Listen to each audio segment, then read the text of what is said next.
Hi guys, what up, Viper here, and today I'm gonna give you the best team in Illuvium at the moment. It's super insanely strong, and I believe a lot of people have already caught on to it, but they don't really know how to play with it, and there's a lot that you can do right, a lot that you can do wrong. So let's dive into it and explain everything. Okay guys, so here we see it. It is still Frost Behemoth, the most OP thing so far in the game in this patch. I don't really know if we will find something else that is that strong, but I think the thing that most of us hadn't realized at the beginning is it is not actually so Frost leaning on why it is so strong. It is a lot more on the Behemoth leaning side.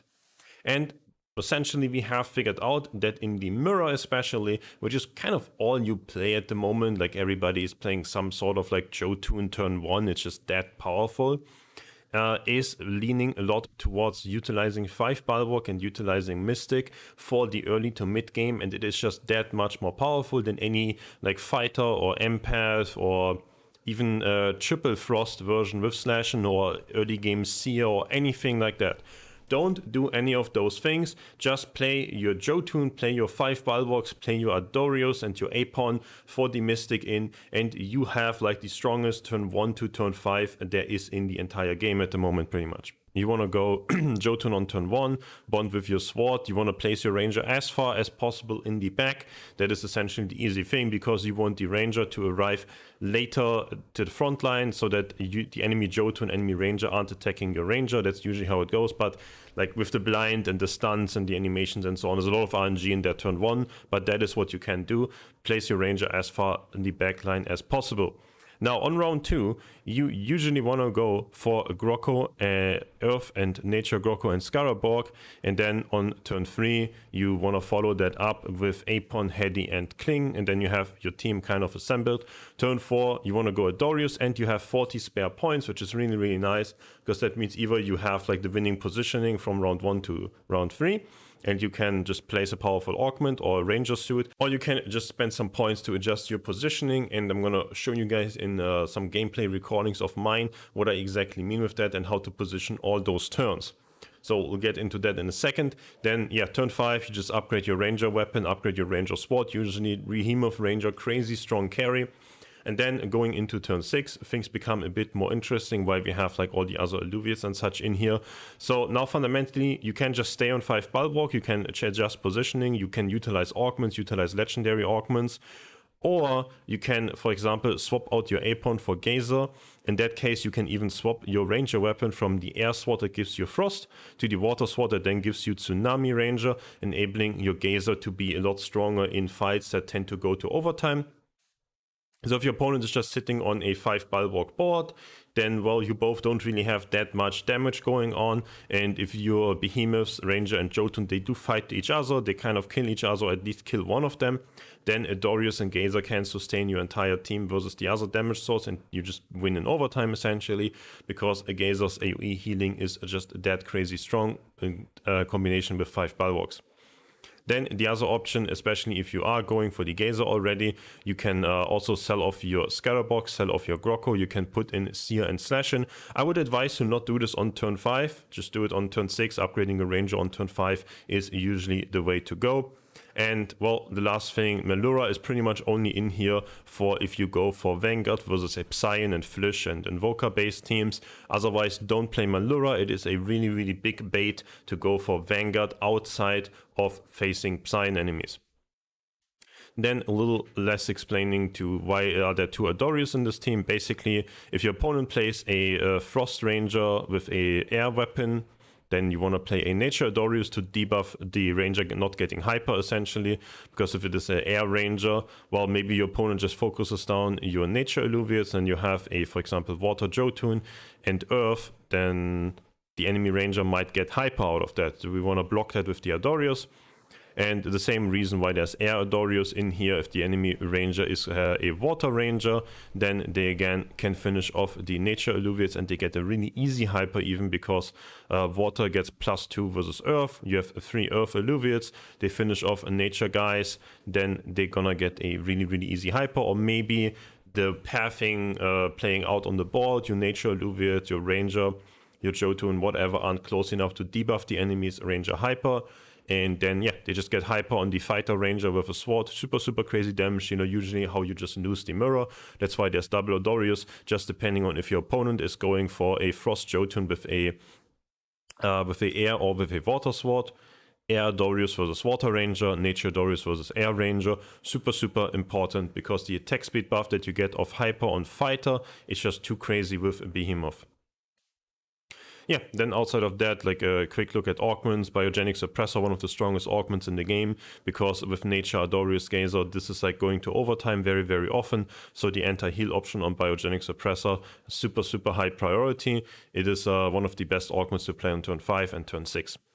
Then Fortification Catalyst, if you have, due to like how the way positioning in early game played out, your team can benefit greatly of the grid, because if you play 5 Bulwarks versus 5 Bulwarks, they have pretty low attack damage, like 55 damage on a Grocco. If you want to check the stats, 55 per auto attack. And then something like a Kling has 82 per auto attack. Well, if it's the grit and resolve from having Earth Illuviates plus the grit from this, then those 82 damage that Kling will be reduced by half from the grid, maybe even more on the Earth Illuviates, and then the Bulwarks are going to reduce it by even more than half again. So a Kling auto attack is going to deal like less than 20 damage, and yeah, if you don't have this, the Kling auto attack would deal like a bit over 30 damage, which if the fight goes to overtime, super, super long, it really matters, because the Kling might attack like 30 times, 40 times, and the same goes for Hedy, the same goes for like every other unit. So this is going to be giving you a lot of like the thousands of effective HP, basically the AoE grid buff in the mirror. And this is just super cost efficient Augment. For 20 points you get your entire team to 125 maximum health. Very, very good synergy with nature and with 5 Bulwarks fundamentally. Then there's like some cool things with the timing that you can get here. Like first of all, you can counter Grit and Resolve with Techno Nature, that's a possibility.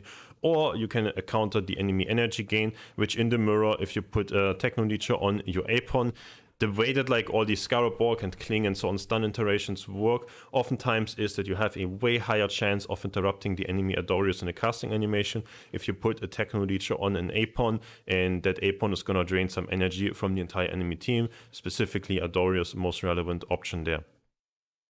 Then this is like a really good augment to give to Scarab with the add 40%, 4% max health option in combination with Exalted Survival Protocol with Cleanse and take 50% less damage for 5 seconds at 25% health. Because, well, if you drop to 40% HP, you might just get bursted and die and not get much value out of the health region. So it is a very good combination with the Survival Protocol. Then the Mirror just being super Behemoth oriented. Siphon Matrix attack speed slow is very strong. Well, attack speed being very strong on Behemoths, just put attack speed on our Jotun.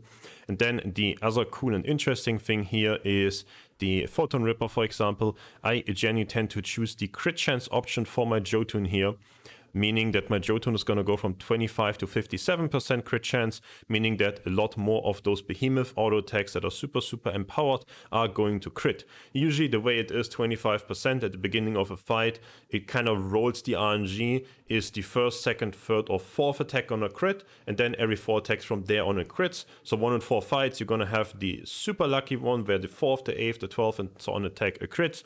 With this, you kind of reduce the RNG so that around every second auto attack Jotun does is gonna crit. And yeah, you just get a lot more Behemoth auto attacks that are crits with this. And one of the really good augments, if the fights go very late and just go into overtime and so on, is every 5 seconds your team gets 8 crit amp. Very good in combination with your Jotun having extra crit chance. Also, it's just every 5 seconds, so at the end of the fight, this is a lot of stats, and it is a very good thing versus Earth and Grit and Resolve based kind of things, because Grit flat damage reduction, if every 4th auto attack is a crit and hits like super, super hard, that means that the flat damage reduction of Grit is less impactful there. So let's jump into a little bit of gameplay and show you guys the positioning and how it's done. So this is one of the highest elo games I've played in the last few days. It is pretty much the standard mirror setup. Now turn 1, we both play Jotun, both play a Ranger. Well, sadly I lose the turn 1, but turn 1 is just an entire coin flip, so not much we can do about it. We both play a Ranger, we both play a Bear. Well, whoever stuns the other guy first wins. Now, on turn 2, the super, super important thing is that you want to position your Earth Grocco in front of the enemy Jotun. because earth is kind of bad versus air and water. It gives the enemy hyper, so you do want your earth Illuviates to die first. Very, very important. If nature Illuvia dies first, the enemy ranger and Jotun are likely going to get hyper. So protect your nature bulwarks and kind of like suicide your earth Grocko. Scarabog in the corner is just gonna stun the entire enemy team like 2, 3, 4 times during a fight. Super, super nice to have the Scarabog essentially on this outside positioning. And then nature Grocko wants to be, I don't know, just like next to the earth Grocko here to hyper debuff the enemy team. Also just like, well, it's a frontline unit in front of your Jotun. And then you, generally speaking, want your ranger and your Jotun to focus the same unit.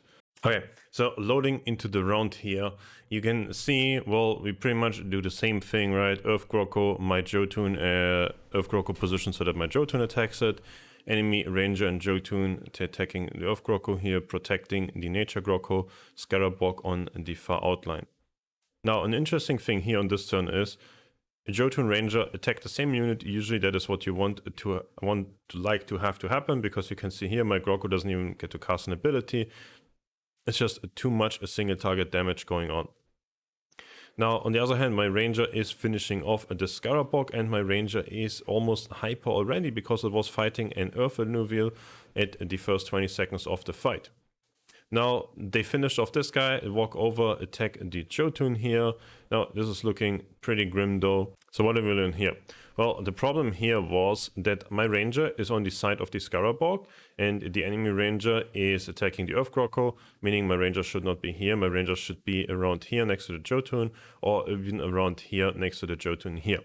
So it's like a small, you could say misplay, but it kind of depends on what your opponent is doing. Like if your opponent isn't playing the Scarabog here, then it's really good. If your opponent is positioning their ranger on this side as well, then it is a lot better.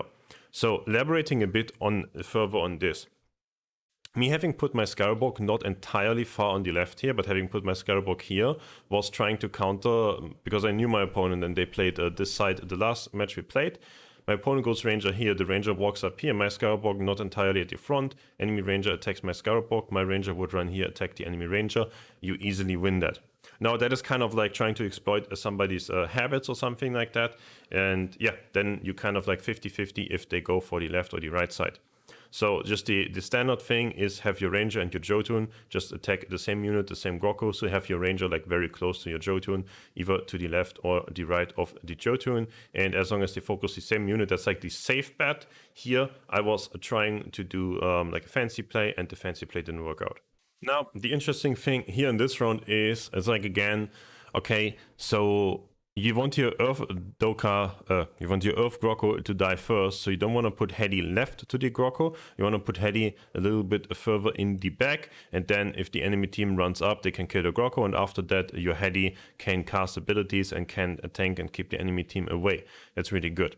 Then your Mystic Monkey, you can entirely frontline the Mystic Monkey, or you can put it like slightly behind your units. Generally speaking, you don't really want this to be attacked by the enemy Behemoths immediately. That is not very great, but you want it to be close enough so that it buffs your guys and stuns the enemy guys, which sometimes turns out it is frontline, sometimes it is like slightly behind the bulwarks. Now the interesting question here is just like the way that positioning has turned out, that like our Grokkos immediately are in front of each other. My Jotun is a bit closer to the middle than the enemy Jotun. My Jotun is not behind my bulwarks here. It's really, really difficult to figure out what to do. It's kind of like the blind positioning on turn 2 went pretty poorly for me here.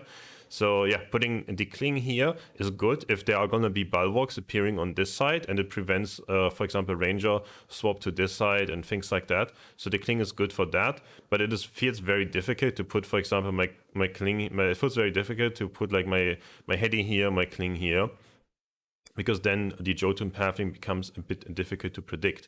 Now, a really cool thing that you can do here, though, in a setup like this, is if you spread out your Monkey, your Cling, and your Heady here-ish enough that your Jotun cannot pass through, that you build a wall of frontline Illuviates, you leave some space in between them because Jotun is pretty thick, so Jotun can't walk through, and then Jotun will wrap around this side, which is likely where the enemy Ranger is gonna be, because your opponent will try to have Jotun and Ranger on the same side, so they will try to have them always here, which means if you block your Jotun from going here, Jotun very slow movement speed, it will eventually walk to the left and has a really high chance of attacking the enemy Ranger. And yeah, your own Ranger in that case would have to be on the left side as well, because the Ranger is a lot smaller and a lot faster, so it would find its way in these cracks there.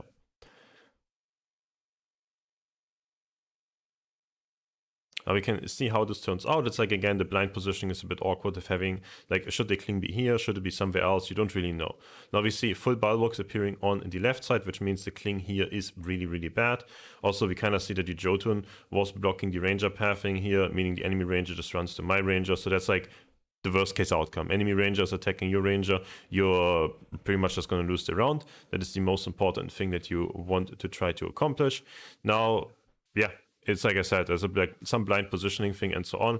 So the turn 1, 2, 3 of this mirror are not super stable if you play with somebody that also like knows all the basic things, right? Because eventually you play a mirror and so on. Reborn, a good player. So yeah.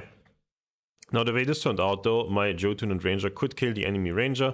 Then again, I have 2 Bulwarks on this side stuck here. They are fighting the Scarabog and it becomes overtime. Enemy Scarabog got a last cast off. My Scarabog barely not getting a cast off. So yeah, even though we managed to kill the enemy Ranger was not in a survivable position. Still essentially just lost because I had 2 Bulwarks on this side. Yeah, blind positioning kind of thing, but that is what we can learn from that. Now, if we look at turn 4 is the turn where you can, I don't know, change and make up for if things did not go your way in the earlier stages of the game, right? So you usually have 40 points this turn, which means, well, you can go for 1 Augment and Adorus. You can go for a Ranger suit and Adorus. But none of the Augment / Ranger suit are more important than having good positioning in this matchup. So what I like to do that catches most people, even like super high elos of the game, off guard, is just use those 40 points to reposition. Reposition the bear, that's 13 points, and then you have 7 more points to maybe reposition 2 Grokkos, or reposition Kling / Hedy for 6 points. And you can still play a 20 cost Augment that is a super efficient Augment, team-wide health buff on, for example, usually I prefer that on Scarabog because Scarabog is living the longest. Scarabog is pretty safe in this corner, it's just fighting another Scarabog, it gets Mystic and Adorus help to survive, so it's likely gonna survive the fight and it's just about dealing max damage to my opponent with this. Now here you can see my Adorus is positioned in a way where my Ranger cannot walk up front. My Ranger has to walk to the right side and then it can walk to the front line. So you want your Ranger to arrive at the front line as late as possible, meaning the enemy Ranger is going to walk up, it's going to hit my Bulwark, my Ranger is going to arrive late, hit the enemy Ranger instead of the enemy Bulwark because the Ranger is going to wrap around the corner. Same logic with Jotun, and also use Jotun to block the Ranger because Jotun's movement speed is a lot slower. So you will even, right here, this game, you see I'm pretty far behind, lost the first 3 rounds, low HP, but we just adjust positioning and we kind of catch our opponent off guard. Opponent's Ranger is not blocked by the Adorus or anything like that, and you guys can see we just literally focus the enemy Jotun with both Behemoth and Ranger.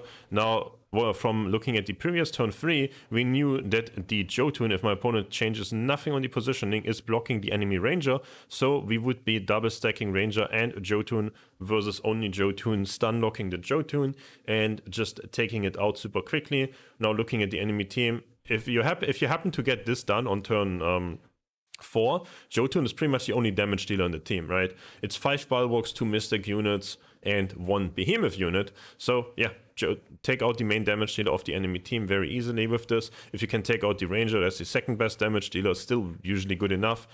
But yeah, and the crazy thing about this mirror now, we took out Jotun and we took out 1 Bulwark and overtime stars, right? It's super defensive, super healing oriented. But I have more units and I have just like more healing and so on alive. So nothing on my side died this turn.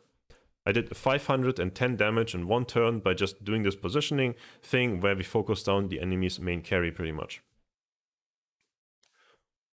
And we were super far behind before in the game, right? So yeah. And let's look at what we do this next turn. Now this next turn is a bit of a niche turn.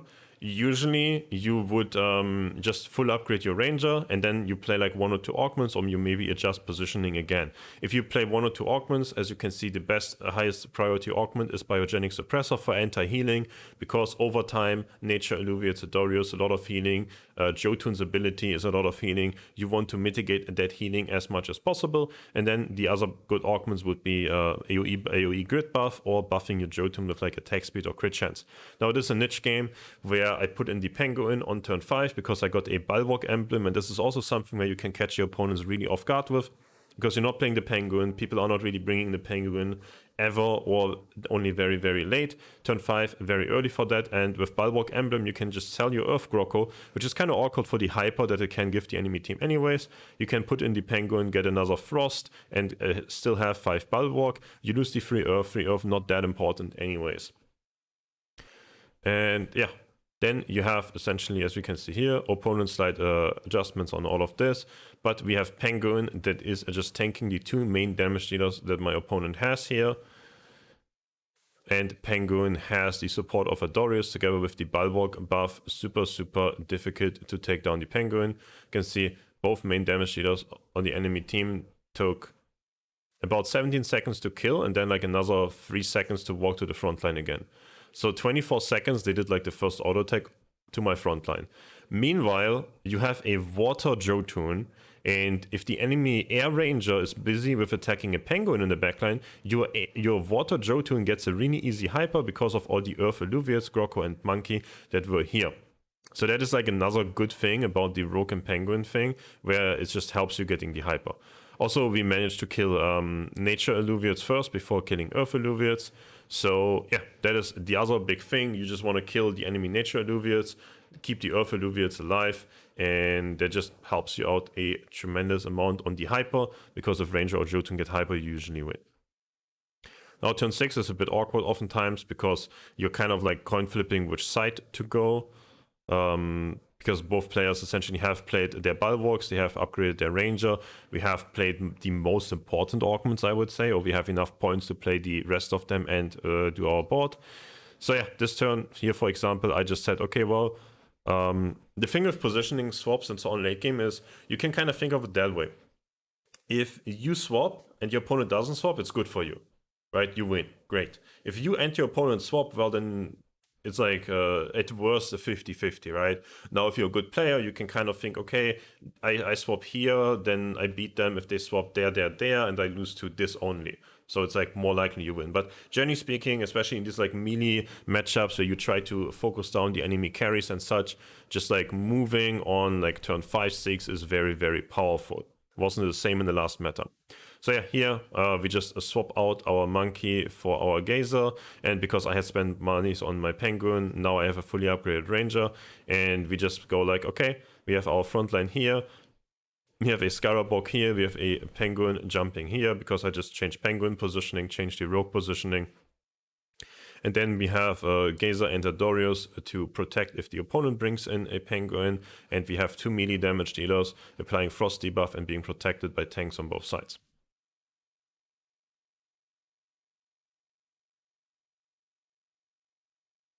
And you guys can see, well, played out really well, protected against the Penguin. My Penguin is not protected against by the enemy because they don't play the Gazer, they still sit on the Monkey here, which like in theory looks really good, but you saw it was frozen because I have triple Frost Illuvium next to the Monkey here, so we kind of countered that ability.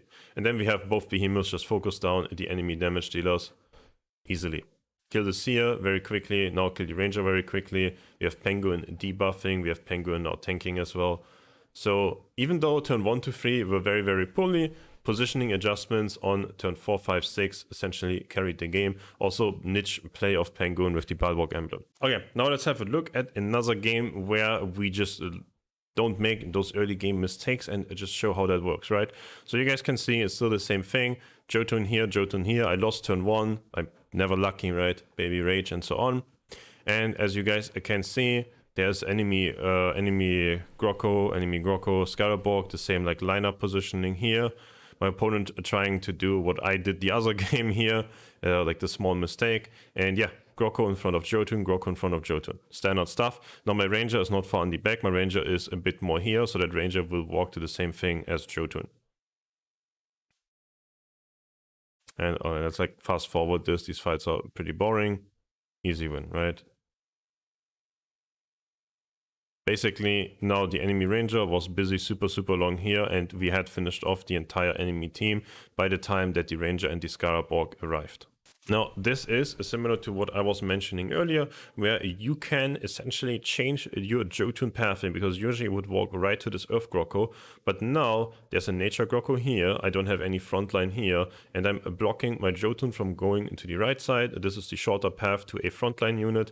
Jotun will just walk here, and my Jotun plus my Ranger will be able to just focus down the left side here easily, while I just have this wall in front of me, basically. Manipulating my Jotun positioning, especially with the frontline monkey, I guess. As you guys can also see, I pretty much avoided all the enemy bulwarks here, and we went straight to the enemy ranger. Just a super crazy good turnout for us. Now, another thing to note here is, you guys can see we kill the enemy ranger, now we kill the enemy Grocco, and then we are on to killing the enemy Jotun with 2 behemoths, 2 frost units. So a lot of CC, a lot of crowd control, and outside of that I have just like nature bulwarks that have, due to nature, just some healing. And we will win with most of our team alive pretty much. And that is the crazy thing, if you just hit this good positioning, you focus down the ranger, you focus down the Jotun, you deal insane amounts of damage to your opponent. Just gonna like fast forward the betting phase. You guys can see my opponent is down to 465 HP, so we dealt 340 damage last turn. Did more than 500 damage without even winning round 1. Now, I guess this is like somewhat of a niche game again, because I have Vital Strike on my Jotun. But due to these mirrors, you get a lot of legendary augments, right? So things that you want to prioritize. Frost Emblem is not as strong as you think it is. Behemoth Emblem is stronger than Frost Emblem. Then things like Sentinel Resonance and Perpetual Entropy Energy Gain Augments are very strong on Adorus. Void Cleaver and Vengeful Smite, the 2 damage on auto attack augments, very strong on Adorus. Behemoth Emblem, very strong. Bulwark Emblem, surprisingly good because of the penguin thing, like we looked at in the last video, in the last fight that we did. And yeah, like the classic ones like Meteor, like Warp Wave, still very powerful. So yeah, basically don't really get baited by the Frost Emblem. Prioritize things like Vital Strike, Behemoth Emblem, Meteor. Yeah, those are like the main like super strong ones. Void Cleaver is probably also a lot stronger than the Frost Emblem. So yeah, just focus those super strong ones. Also, the AoE debuff augments, Restoration Suppressor, Anti-Healing, Inhibition Field, Anti-Energy, and Impact Dampener for damage reduction, super powerful as well. Try to get those. And yeah, you guys can see here we had like a very winning positioning in the earlier rounds. It doesn't really seem worth to reposition a lot here. It feels very difficult for my opponent to exploit my Jotun or similar like that. So I would just go for my Ranger. I block my Ranger with the Adorus, delaying its pathing to the front line, and we just go Vital Strike on Jotun because it's a super powerful legendary augment. And the Impact Dampener was traded for Vital Strike. I think Vital Strike is essentially stronger. And you see, Impact Dampener is super impactful though. It takes my team, even though with a Vital Strike, a Jotun, forever to kill anything here. But my positioning is just better. It is just my Jotun, my Ranger are onto the Grocco, onto the Ranger, and after that they're gonna be onto the Jotun, while the Jotun is busy hitting my Bulwark here, same as my Jotun is, I guess. But we kill the Bulwark and then we kill the Ranger, which is the difference to the enemy Jotun that killed my Grocco and then had to take a path and couldn't kill anything. And you guys can also see we got hyper on my Ranger because these nature Bulwarks too far away. Very big mistake to make there, having the nature Bulwarks too far away from a Ranger being far left or far right. And the crazy thing this turn is, you see, we lost one single Grocco and that's it. It's again the same thing, kill the Ranger, kill the Jotun, nothing else in your team is gonna die. You will just win this overtime fight. And you guys can see we dealt 505 damage on turn 4. Turn 2, 3, 4, 3 turn wins, just yeah, kill the opponent here. And yeah, I think that was like the end of my play session today. We're going to 2020 again. I think that's currently rank 2 on the leaderboard. I have far more than my 15 needed games for the rewards. I don't know if I will push for rank 1. I will probably do so, but this meta feels a lot better than like yesterday or day before. Then again, it is kind of like a bit of a low agency meta, and I've gotten pretty unlucky in my first 15 games that I had to play. I dropped a lot of elo and had to climb that back, so I'm not sure if I really am willing to take the risk, and maybe I just set rank 2, maybe I get rank 1 again. We'll see how the patch in the next few days develop on that front. Maybe by the time the video is out, I am rank 1. Who knows? So I hope this was a very in-depth look at this team. Maybe the team is hotfixed by the time the video is out, probably not. And even if, I don't think it will be nerfed to the ground. It's maybe just like a slight adjustment. So this is gonna be a very, very strong team. And maybe we have some more late game adjustments. But yeah, super, super good team. Super, not really straightforward to play. Kind of super fun to play, honestly, especially if you know more than your opponent. Then you can outplay them like crazy. And I think outplaying people is always fun. So appreciate everybody watching the video, making it this far. Like usual, link to the team in the description, link to like the always updated version. I'll try to keep it that way and not have like some, I don't know, if I change something because of meta changes and so on, you guys can be sure if there's a link, it's probably an updated version of the team. And if it doesn't give you the team anymore, then maybe the team isn't that good anymore. That's kind of how these links work. They don't really store the data forever. It's always like what I currently have on my account, right? So if you guys enjoy the content, go check out the Twitch streams, go check out more gameplay there, and yeah, click the Illuvial ref link thingy and so on, helps with their creator program and so on. Obviously, I don't know, all those things like hashtag sellout YouTube content, whatever. I suck at all of this, but I like to make content, and it helps me justify it if people watch like Twitch and click those links and actually make some money out of it, right? So I appreciate you guys, and see you guys in the next one.